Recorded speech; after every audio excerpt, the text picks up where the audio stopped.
Hello, future art teachers. I'm so glad you're here.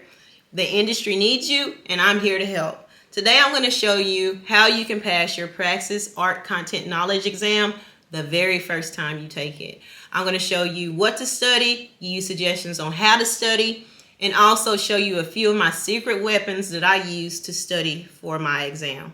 I passed the very first time with flying colors, and I know that you can too. So ETS is the company that runs the Praxis. If you go to the ETS website, they have a couple of really great tools that you can use to get started with your studying. Let me show you those first. You can just go to Google and type in Praxis Art Content Knowledge Exam and then put ETS on the end of that search. And when you do that, ETS's website should be at the top of the results.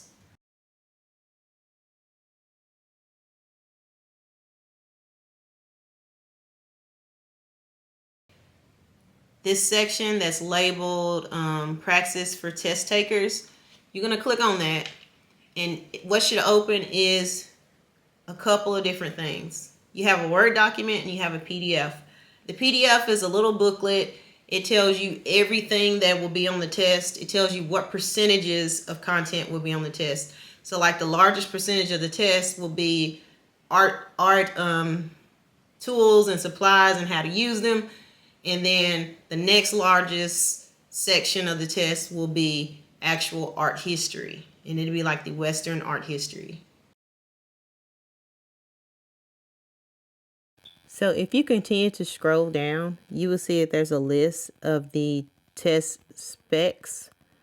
This shows you every category of information that will be on the test. This is super useful because you can go through this list and figure out what you know and what you do not, which makes a wonderful jumping off point for your study plans. This next thing is really cool because it has all this same information, but it's laid out in like a spreadsheet. So when you click on this, it's going to open and it's going to show you everything that you need to study. It's going to have a listing there, but there's also these neat little columns over here, little check boxes, so you can check which subject you know, or which subjects you need to study, when you plan to study it. And it's just a really good guide, a really good skeleton to get your plan in order. So if you're wondering how I studied for my Praxis exam, here's what I did. I had great intentions of starting to study months ahead of time, but I had a full-time job, I was going to school full-time, and I have 2 kids. One of which is special needs, and she had lots of doctor's appointments and lots of therapy sessions in between classes, in between shifts at work. So my life is very busy. So long story short, I didn't start studying for my Praxis exam until about 2 weeks out from the date of the exam. So about 2 weeks before I was supposed to take the test, that's when I started studying.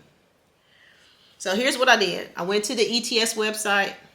I printed out the checklist that they have there. From the checklist, I learned what would be on the test, and I determined from that list what I didn't know. So after I printed out that checklist, I went through with the highlighter. I highlighted all the stuff I didn't know, and that's where I started. Those are the things I studied first. I took my first practice test after about 2 or 3 days of studying. And I'll use the Exam Edge website. After I took that practice test, I learned more things that I had gaps of knowledge in, and I went back and I studied those things. I also saw that some of the things I had studied already, I had filled up those gaps in my knowledge. So I was able to see what my progress was. So I took that practice test, drilled down into more stuff I didn't know, and I studied again for about another 4 or 5 days. After 4 or 5 days, I took another practice test, and I repeated that process for about another 2 or 3 days. At that point, I got to the point where I felt pretty comfortable about most things, and I was passing the practice test. Right before the test, I went to the ETS website, and since their tests were so much cheaper than the third parties, I bought one of theirs, and I took it, and I passed it. So from there, I felt like I was pretty confident and pretty comfortable to take the test. I think I had just a few days between then and the test, and whenever I had a spare minute, I was looking at my highlighted topics, and I was just reviewing and looking at the notes I made for stuff I felt weak at and reviewing. So like if I was at work and I was in between clients, I would pull out my notes and read them. And I did that until it was time to take the test. So now that you know how to study, now that you know what to study, let's look closer at the tools you can use to study with. I've linked some articles down below about different media just to give you an overview. If any of those media look unfamiliar, then I recommend that you go to YouTube University and you type in those media and you learn all you can about them. You need to be comfortable with the tools you use, how you use them, what tools you'll use in comparison to another, why you choose one tool over another. Graphite, photography, silk screening, we're talking printmaking, pencil drawing, collage, textile types of art, jewelry making, oil painting, watercolor, tempera paint, the pigment binder, batik. What culture does that come from? Drawing time, brayers, the principles and elements of art, color theory, and you need to know all the vocabulary that goes along with that. You need to know all the minutia that goes with different art supplies and art mediums. Okay, that's the biggest part of the test. And that's a lot. But that being said, if you're an art teacher, you've probably had a lifelong love of art and you've probably used art supplies your whole life. So you're not starting from zero. It's a lot of information, but you are not starting from zero. You already know a lot of this stuff. But don't take anything for granted. Review it and then move on to the next thing. Next, you need to know about art history. And we are talking from prehistoric cave paintings all the way to today in the modern and postmodern art, okay? You need to know all of that stuff there and in between. And when I say all of it, I mean all of it.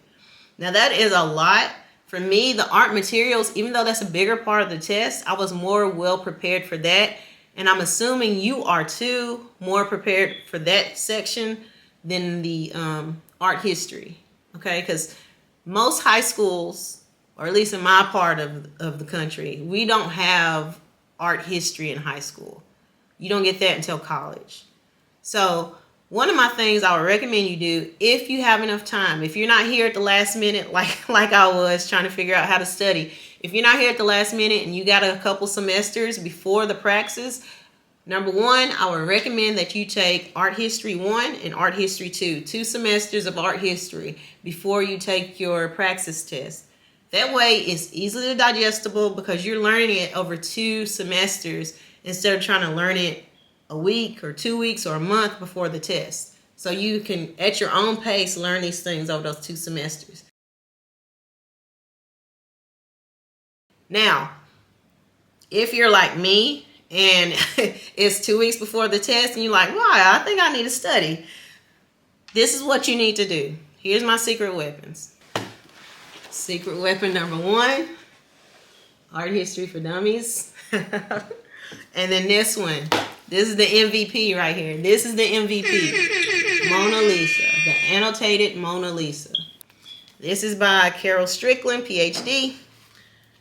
On my praxis exam, on my praxis test, there were questions that looked as if the person writing the test had this book and they literally, there was like a literal sentence, word for word, out of this book on my exam. And it was more than one of them. And every question that I had, this book covered it somewhat in some way.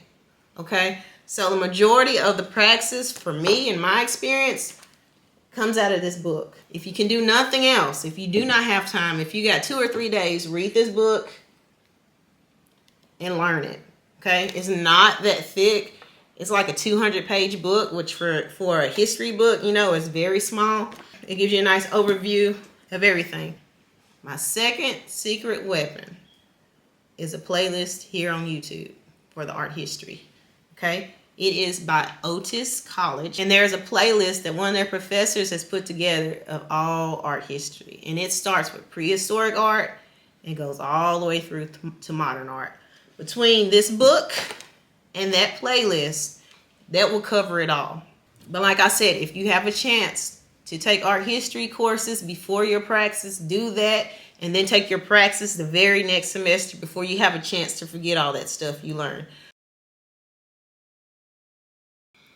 Now, another suggestion that I can make is that you use a Quizlet. And Quizlet, if you don't know, it's a little site that you can go to and you can make your own quizzes and flashcards. So it's a really great study aid. If you and your study group or study partner want to sit down and create your Quizlet together and then use it to study and quiz each other, that's a really good option.